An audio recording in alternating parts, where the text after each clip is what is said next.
Welcome back to another $127 movie review brought to you by me, Yule. As I promised last week, I was going to cover Cruella. Before I begin this review, I want to make one thing abundantly clear. If you'll excuse me for 1 second. See that? Money, grubbing, bastards. It's Disney. I just want to get it off my chest. I want to let you guys know I hate this company with a passion. I can't explain how angry they make me sometimes. Being just, a company that has the money, the prestige, the technology, and the full capability to be as creative as they want to be, to make whatever movie they want, and if it flops, they're not going to hurt for anything.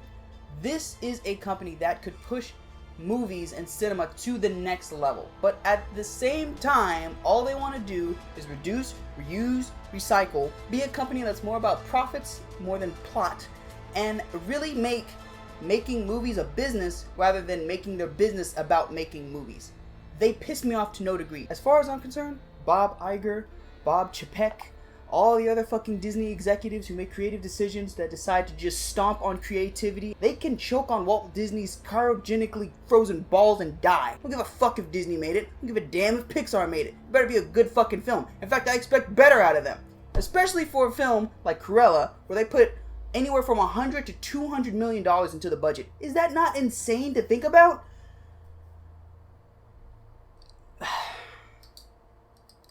But despite all that, I actually did enjoy this film. Yeah, I wasn't expecting to like this one. Actually, no, I take that back. I saw the trailer, and I was hyped. But a part of me knew, like down in my deepest heart of heart, I don't know why I'm being so dramatic today, that Disney was gonna find a way to fuck it up. There's just somehow Disney's gonna freak out, and they're like, "Hey, this is a little too much. Let's reel it back in. We don't want to scare anybody off." And they were going to fuck it up. I knew some way, somehow, they were going to mess this movie up. But yet, they didn't. But I'm getting ahead of myself. I'm sorry. I digress, dear viewer. Let's talk about what Cruella is about. And Cruella actually follows the story of a girl named Estella. I haven't seen 101 Dalmatians, honestly, so I don't know if that's already known or not. In fact, I don't really know what her whole modus operandi is in 101 Dalmatians. I think she's just, crazy and wants to skin dogs, which is kind of weird if you've seen this movie already. That it just kind of feels like it's not in the same grain of the character. Maybe there's something that goes on in 101 Dalmatians. I don't know. Think of this movie kind of like Scarface, but Disney's version. I think that's the best way I can put it, especially with the freaking runtime.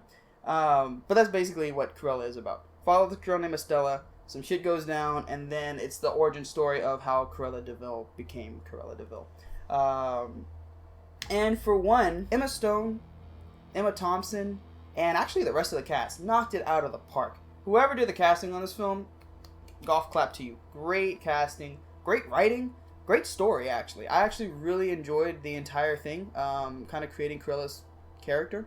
It did at times get a little long in the tooth, but we'll go on that later. I still want to give this movie at least some praise and credit where it's due. So yeah, great acting all around. I think that really the performance and actually the people in this film really carried the movie all the way through.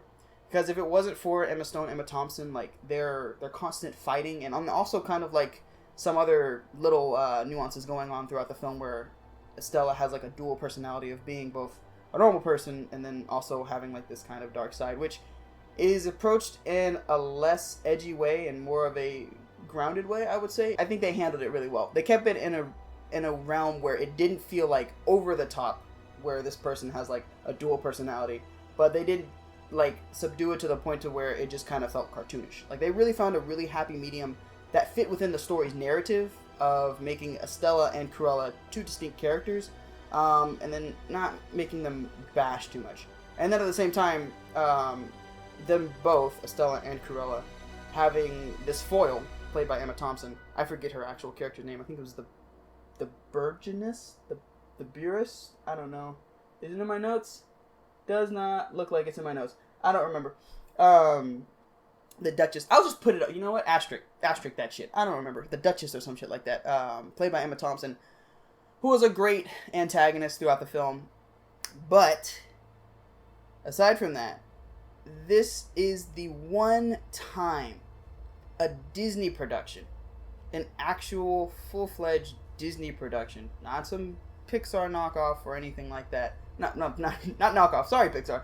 Not some other shell company of Disney making a film. This is an actual Disney production. I don't really constitute Marvel with Disney. Disney owns Marvel, but I kind of feel like that's a separate entity, and we do see a lot of risk taking and a lot of experimentation coming out of those films, in the right places, of course.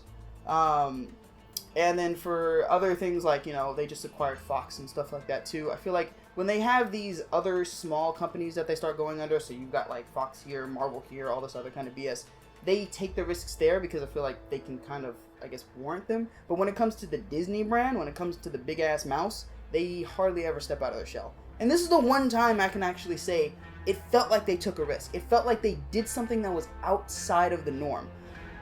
Granted, this is about a character who is extraordinarily popular. I think has like X amount of songs written about her, and like 101 Dalmatians made $2.6 million in 1962. Correct me if I'm wrong. Which in today's money is like some odd billion dollars. I know where I wrote that down. Yeah, $2.7 billion in 1961 money. Okay, stop. Inaccuracy. I think I said $2.6 million or something like that.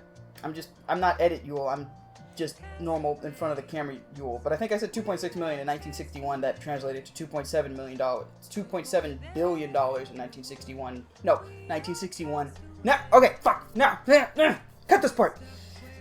We'll reslate. $2.6 million earlier, or something to that effect, in 1961, which translates to $2.7 billion today. That's inaccurate. It was actually $303 million that the 1961 original release of 101 Dalmatians in theaters made in box office alone. And that translates to $2.7 billion in today's 2021, or I think 2020 dollars, in terms of inflation. So, okay, roll the rest of the clip. I had to do that real fast. Sorry. So, in terms of risk-taking, this is not a brand new IP kind of risk where they just went all out and all bets are off on this random character that nobody's heard about. This is an established character. This is going to put people's butts in the seat who already saw 101 Dalmatians and enjoyed themselves. So, it's not that far of a risk. But for Disney, and as far as what Disney has done in the past, this felt like a really big step for them in terms of actually experimenting with certain different tones of a film, because this movie is dark, but it's about as dark as a PG-13 Disney film gets. I mean, we don't actually get a fuck in this movie. It gets translated into farts, which I really feel like there's this one scene where they could have dropped their one F-bomb and they didn't.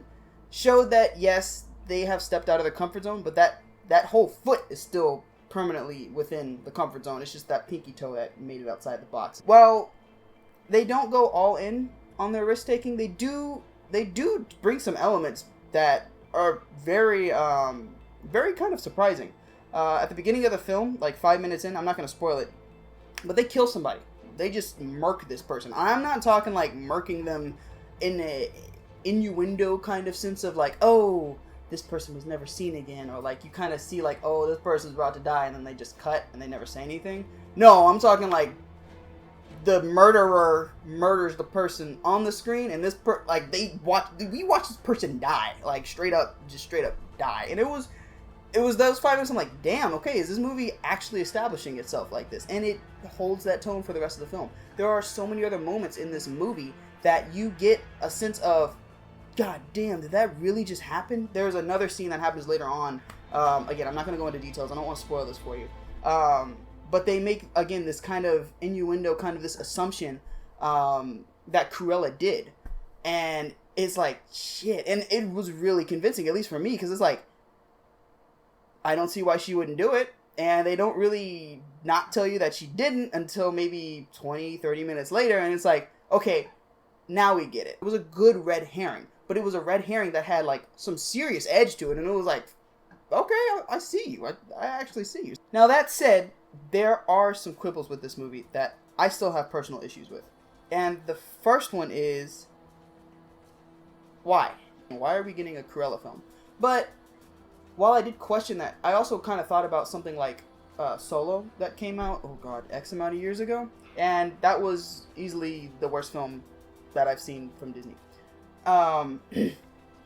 Yeah, that was just bad. But it was a it was an okay idea if they could have executed it. I feel like Cruella was Solo again, where it's like a movie where you question, like, I don't really need to see this. I don't really care about this person's backstory. But if you can make it interesting, I'm here for the ride.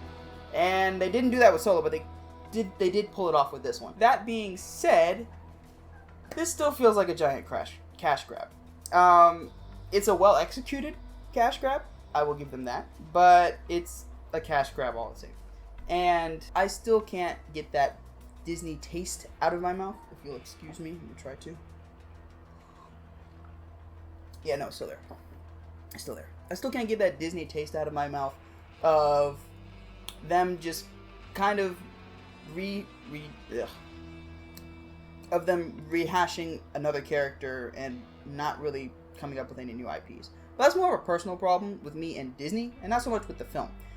However, this movie does not flow well at all.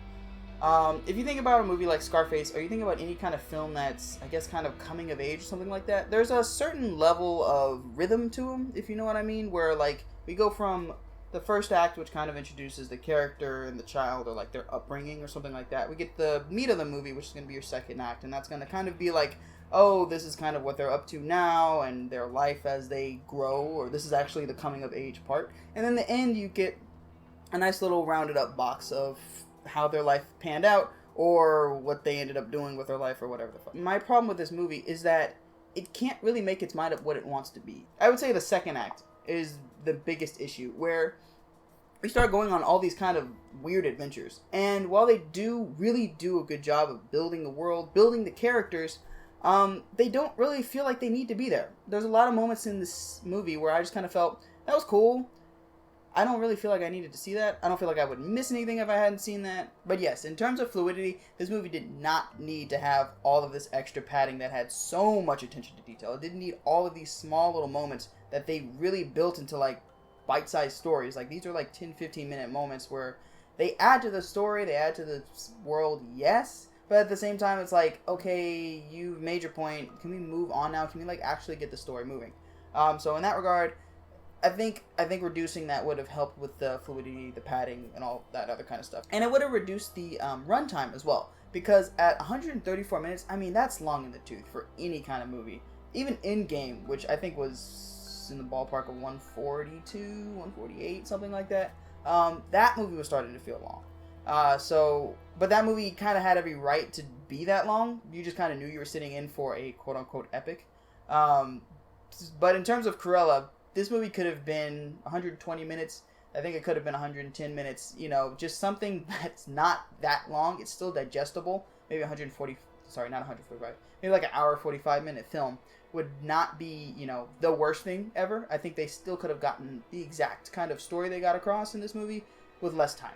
Just cut some of the padding out, guys. Just cut some of the fat out. It was just a little too much there. But with all that scrutiny aside, I still really enjoyed this film. I'm still going to recommend this film 100%. If you're already a Disney fan and you haven't watched it, I don't know why you haven't. If you're not a Disney fan and you really don't think that this movie's going to be any good, or you're actually expecting it to be like any of the other live-action films that came out in recent history, all of them were trash, if you ask me, then you will enjoy this film. But that said, I don't remember what I gave this movie, so I'm going to check real fast. I think I'm bringing it up right now. Watch this.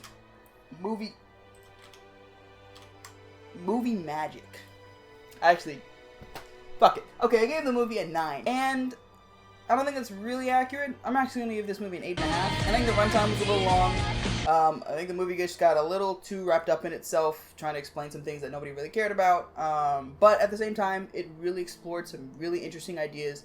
It came to the table with an actual risk. It actually put some stuff out there that was like, okay, this is not normal for Disney to do this kind of thing. And again, I cannot get over the performances in this movie. Great story, great performances, all of that stacks it up to an 8.5. So there you go. You have it from me right here on the 127 Movie Review Podcast Show, brought to you by me, Yule. If you did enjoy this, I highly recommend that you subscribe. I can't do all the fancy editing stuff that Jeff does, so subscribe and then hit the like button and follow our socials. I believe I finally have it down now. Twitter, Instagram,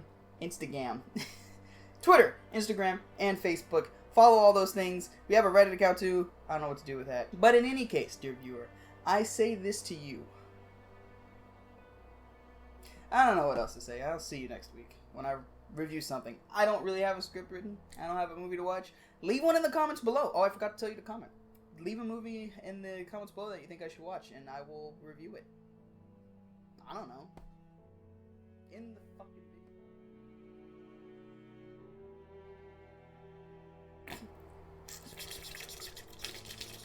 video. Get that out. Get it out.